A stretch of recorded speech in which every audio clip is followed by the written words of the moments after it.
She says, I'm not the next pasuk, verse 37. But if the nesek stays in its place, and he actually sees that some black hair has grown into this nesek, nirpa nesek, this nesek has been cleaned. Tor who he is pure. V'tir ha'koyin, and the koyin will make him pure. Rashi says, here it says black hair. From where do we know that this even applies of yellow or red hair? Any color other than gold. Therefore, the Torah says v'seir, and it's hair. And to what color is tzav similar? Tzav is similar to the appearance of gold. The term tzav is equivalent to gold. So therefore, it has to be golden hair, so to say. Anything other would be like black. Tar hu v'tir ha'koyin. Why does it say double times? Ha'im loitir. I'm sorry. Ha'tami shetir ha'koyin loitar. But one who is a fact ritual defiled, who the priest had erroneously pronounced ritually undefiled, does not become rid of his ritual defilement. So the kohen has to also know exactly what he's doing. Verse 38. If a man or woman has spots in the skin or in the flesh, white spots, baharis chaburis spots. But our kohen and the kohen will look at the vine bear besarim beheres kares levanis, and they'll examine to see that there's dark white spots on the skin or on the flesh. Baharik oy parach bar tarhu. It's a lack of pigmentation that has erupted in the skin. He's not ritually defiled. Now she says the white color is not bright but dull. But the type of whiteness appearance on the skin is a ruddy man called rose. Between his red spots is called boyhak, similar to a freckled person whose flesh shines with whiteness in the spaces between one freckle and the other. So these are all interesting, different kinds, and that's why we don't know exactly. It's very difficult, these laws of Baharis. And one second, let me try to get onto Facebook. I'm having problems with Facebook. Oh, I am live stream. Okay. So this ends the Chumash. We will now go to the Tanya of the day.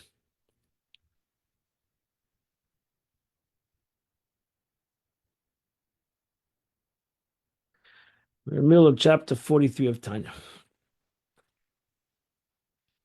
The Alter Rebbe explained before yesterday Yirei Ilah and Yirei Tata, that there's a higher level of fear and that there's a lower level of fear, and everything needs to start in Aim Yirei Ein Chachma.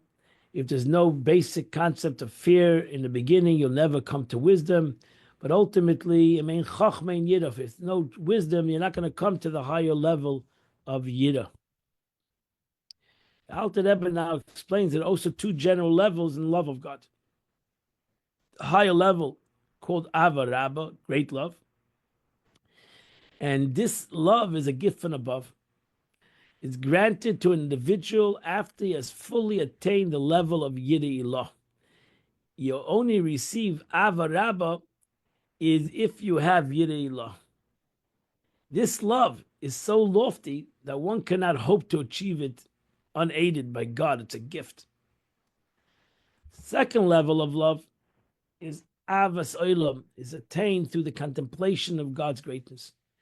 And this is called Avas Olam, eternal love, or literally love of the world, because it emanates from one's comprehension of the world, meaning from one's appreciation of godly life force that animates the world.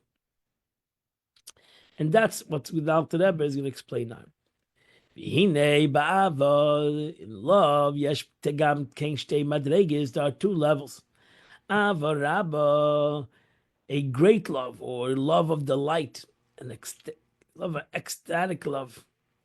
Ava Sa'ilam, and a world and a love of the world. Ava Rabbi, Ava B'tanugim. So that's the difference. Ava Rabba is a Ava B'tanugim, is the love of delight, a love of God which delights in Him. There is no other desire or goal present, such as the desire to cleave to Him, to expire in one's yearning for Him. Samalacha nafshi, my soul's in a thirst for God. The love itself is comprised purely of delight in God and cleaving to God. Very high level of love. We shall have a and this is a flame that rises on itself. Man does not create or kindle this love within himself. Rather, it comes forth spontaneously, comes about as a gift. It comes from above in the way of a gift. But that's the problem. A lot of people think they got this love, but they don't, because this needs to first come through a yira. When a person's totally bottled to the Eibishter, when a person's totally nullified to God, and he feels a total honest in front of God, then he can receive this true love. As it's known from the statement, the Gemara says a statement, Darkei shel ish lachzir acher isha. It's the normal way of man to search for a woman. Meaning, in simple terms, is that's the obligation of the man to inspire a woman, to acquire a woman to want to marry him. But Chassidus goes, Kabbalah explains the Gemara. Sha'avar nikri ish v'zachar. Ava is called a man. That's Ava. That's why Chachma is Ava. Yira is Gevura. So Ava, Daika shel ish lachzer achisha. It's normal for Ava to come after Yira, the Isha. As it's written, you remembered his kindness. So the next letter, the verb zachar, is vocalized with a patach, changing this vowel to a komets, makes it to mean a male, zachar. Zachar can mean to remember. Zachar can mean to, with a komets under the chaf, it's zachar, is a male. With a patak under the chaf, zachar. So zachar is a male. Zachar is to remember. Zachar, which is zachar chazdei. Zachar is chesed. So there's no vowels in the Torah. So you can read it as to remember his kindness, or a male his kindness. So that's why in the Kabbalistic chart you have chachma and chesed. Chachma, which is symbolic to a male, is chesed. Bina is a woman, is gevura, is yira. V'isha yiras Hashem. You say it in the Friday night. Eisha schayil mitzvah. Isha yiras Hashem hitasalo. An isha symbolizes yira in Kabbalistic terms.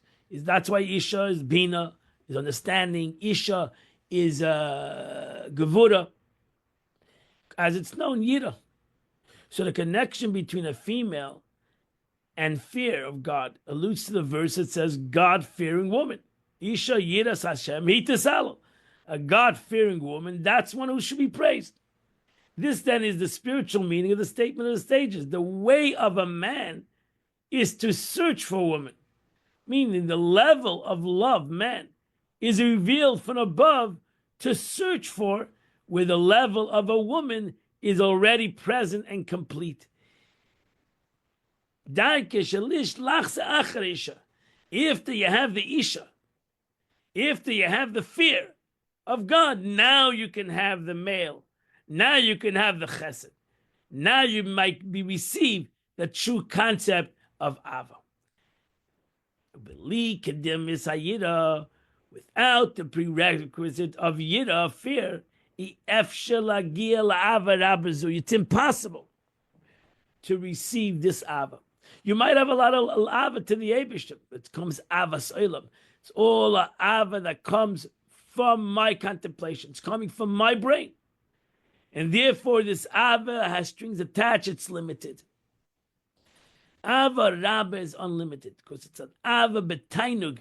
It reaches the tainug of the person. It reaches the delight of the individual. Because ava, this ava Rabba, comes from the world of Atzilus. The last Taman Kitin, where there's no sundering, there's no separation.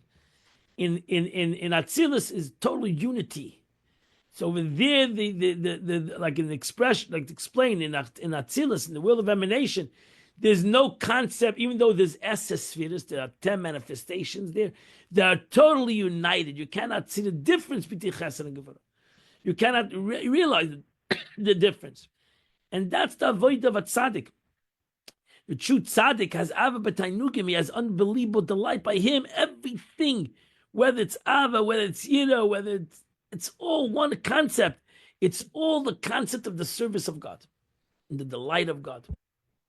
And therefore, to the tzaddik, there's no difference whether it's a mitzvah or an aveda, whether it's a positive thing, a negative thing. By him, he sees everything in the light of HaKadosh Baruch.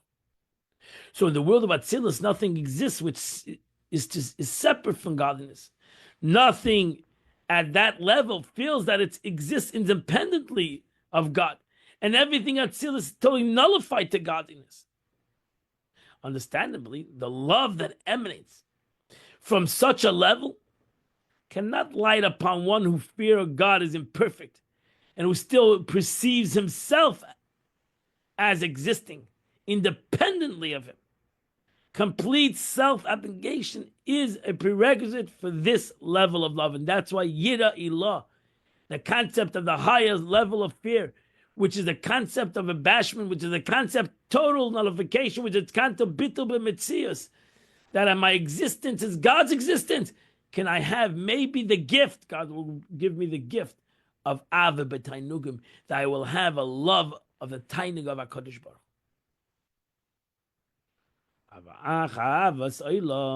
However, the second lower level of love, which is called the ava of the world, all comes from our understanding. Vidas, our knowledge. Bigdulas Havai, in the greatness of God. Ein Sof Baruch Hu, who's infinite, blessed be He. Hamamala Kalam, which fills the world with Seva Kalam and encompasses all. So it fills the world, animates them with a permeating mode of vitality, which is limited and tailored to the capacity of each creature. And encompassing all worlds, animating them with a vitality that transcends them, not being limited by the world, and created beings it animates. And before whom everything is accounted as nothing at all. Which is like nullity, like the one utterance within the intelligence of the soul while it's still in its thought. Or in the desire of the heart. So the more we contemplate on these concepts within ourselves, the more we can come to understand the greatness of our HaKadosh Baruch Hu, and how ultimately, as God fills the world, He's above the world, and everything is nothing to Him. That through these contemplation, so automatically, well, the matter, of course, to divest itself of its garments, which is previously worn. This means to say that an individual who ceases loving those things he previously loved, this love having previously led him to vest himself in those things, and all his love will be directed to God alone.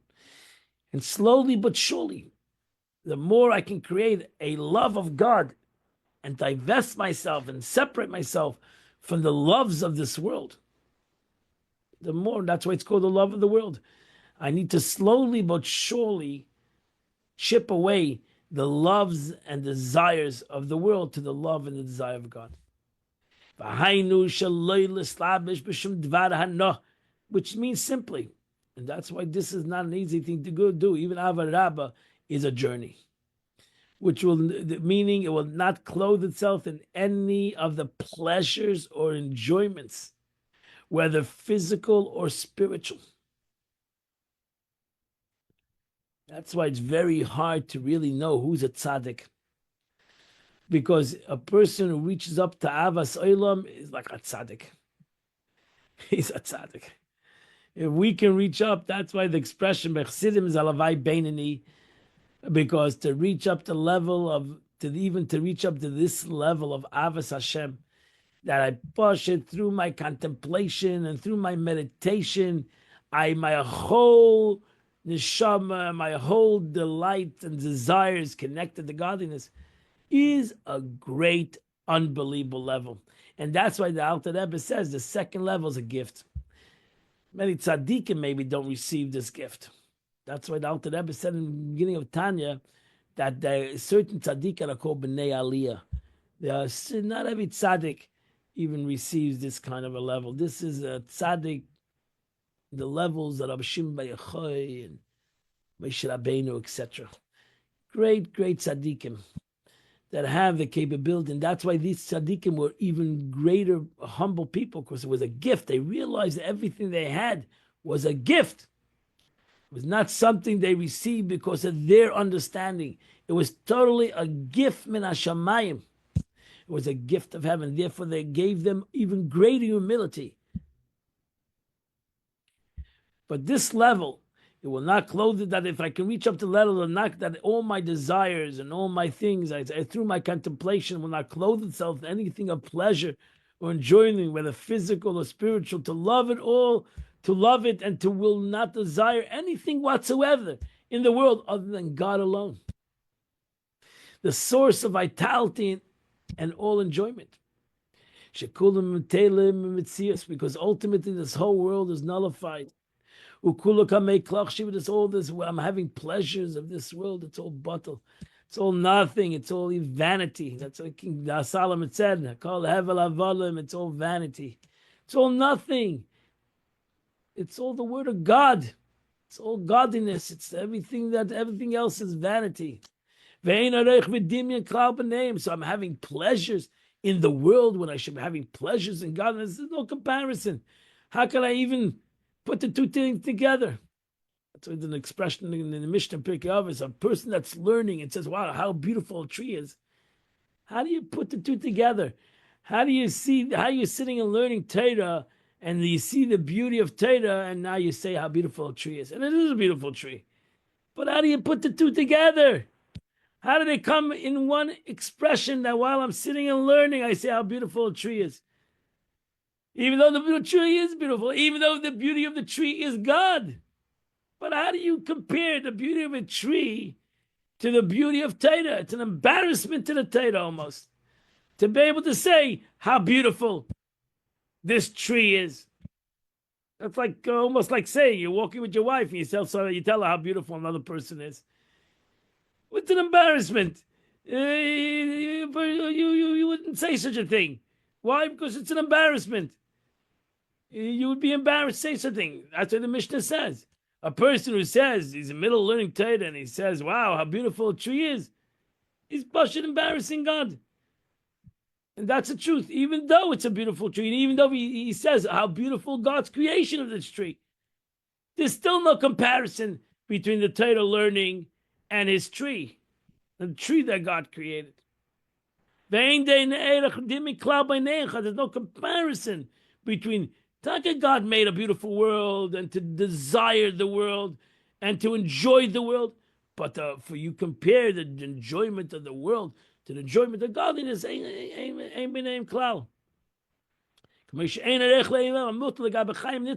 So no comparison, which are absolutely nothing to everlasting life.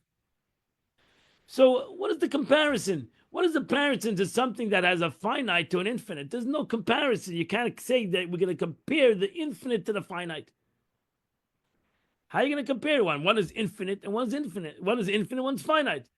So there's no comparison. So you can't compare one to the other. So reflecting in this manner. So when a person will reflect on this concept, that's what the Alter Rebbe wants, that a person should meditate on this.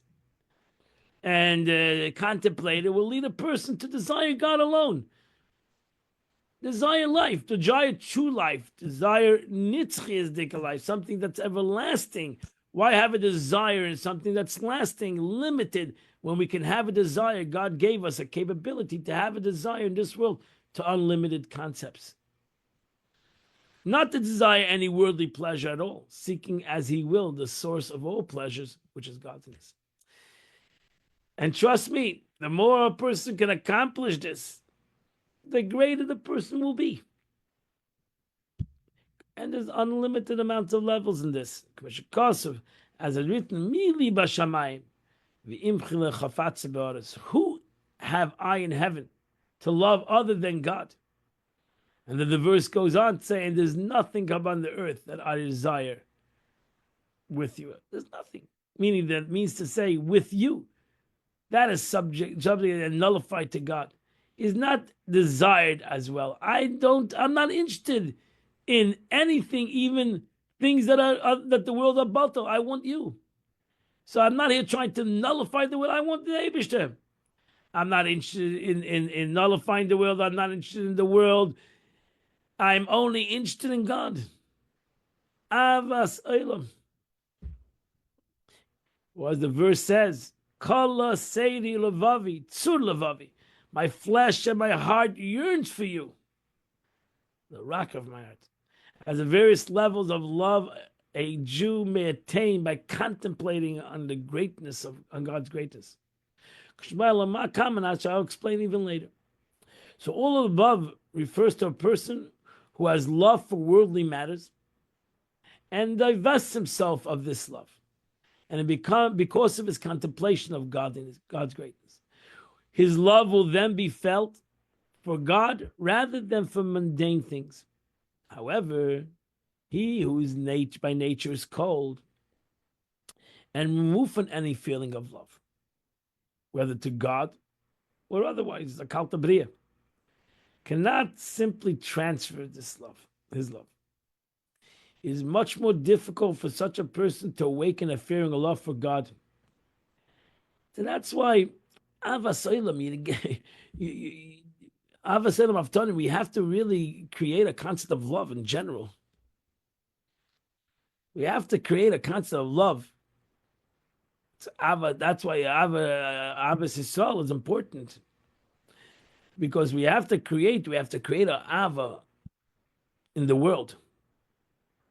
Ava to each other, Avas Yisrael, Ava to our family, Ava to the Eibishter. Avas Eretz Yisrael. You have to create an Ava. If a person is indifferent, he does not have any Ava, it's very difficult for him to have Ava, to have Ava the Eibishter. Doesn't know what means Ava, doesn't know what means love. So, nevertheless, the Alter Rebbe goes on to say that even he can arouse within himself a fear of love for God. To the above, the Alter Rebbe says, the Alter Rebbe felt that always meditation, the mind, as we learned in the beginning of Tanya, the mind rules the heart. And therefore, that's why the Eibishter created a person, and ultimately, if he contemplates on godliness and he directs his mind, he's going to create an Ava. It has to. He's not human almost if he cannot do that. You have a soul. The attribute of love is not vested at all, not in any physical or spiritual enjoyment. He doesn't enjoy the world. Doesn't enjoy the world, doesn't enjoy spirituality. Alter Rebbe says, nevertheless, I don't give up on anybody. I don't give up. He can awaken up his heart to burn like a fire, tense flame that soars like that's what his soul is. The soul is a fire, and therefore he could do it if he wanted. If he would just think a little bit through the contemplation that a person thinks in the above mentioned matters, as explained, and therefore the Alter Rebbe felt that there's nobody who can basically not accomplish Avas Hashem. And in essence, the truth is that if it's a mitzvah It's one of the mitzvahs in the Torah to love the Eibishter. It's a mitzvah in the Torah to love a Jew. Then there has to be the capacity to do that. The Eibishter, God would not tell you to love something, to love another Jew, to love God, if Hillel said, love creation, not only a Jew, not God only, but everybody. If there wouldn't be such a commandment, if there was not a possibility that you have the capability to love God. So therefore, everybody can do it. You just got to work on it. Today is the 30th day, the first day of Rosh Chodesh, and the Tillim of the day is 145 to 150, the last 6 chapters of Tillim, as we end the Tillim today on the 30th day of the month. The Rebbe writes today on the 30th day of the month, the following Farbrengen should take place in Shul. It was a very important thing by Chassidim to Farbreng till today. Farbreng, get together and Farbreng with one another. It was the center part of Chassidim, of Chassidim, that Jews should get together, Chassidim should get together, and they should Farbreng. And they should gather, Farbreng, and to inspire one another. Ahavas Yisrael, there's no great Ahavas Yisrael than Jews coming together and speaking their hearts with one another. The Farbreng of Suda Shlishis, Shabbos Mavorchim, and of the holidays such as Rosh Chodesh today, the festival days, Hanash, people should get together, Farbreng. The Farbreng of Malka, Saturday nights, it was a custom to come together after Shabbos, Farbreng with each other, should be held in their private homes. So the first Farbreng is a Shabbos Avarcha, should be held in the shul. Malva Malka was a custom that didn't need to be held in the shul. In synagogue, the Malva Malka, which was it's called Malava Malka because it was to greet to send off the queen, which is much a Shabbos, was also connected to the concept of Suda connected David Malka, the Suda connected to Mashiach, because David to David HaMelech. So Chassidim got together, but they got together in their homes and they created these Balava Malkas on Saturday night after Shabbos to come together and to Farbreng with one another. That's the Yom Yom today. I have a very important announcement that's concerning next 3 days, Tuesday, Wednesday, and Thursday. I have to leave town, so Rabbi Kramer will be doing the Chitas at 9 a.m. 9 a.m. He takes his kids to school, so 9 a.m. the next 3 days, Tuesday, Wednesday, and Thursday. And Amid Shem, I'll be back Friday morning at 8 a.m. So please put that in your calendar. The next 3 days at 9 a.m.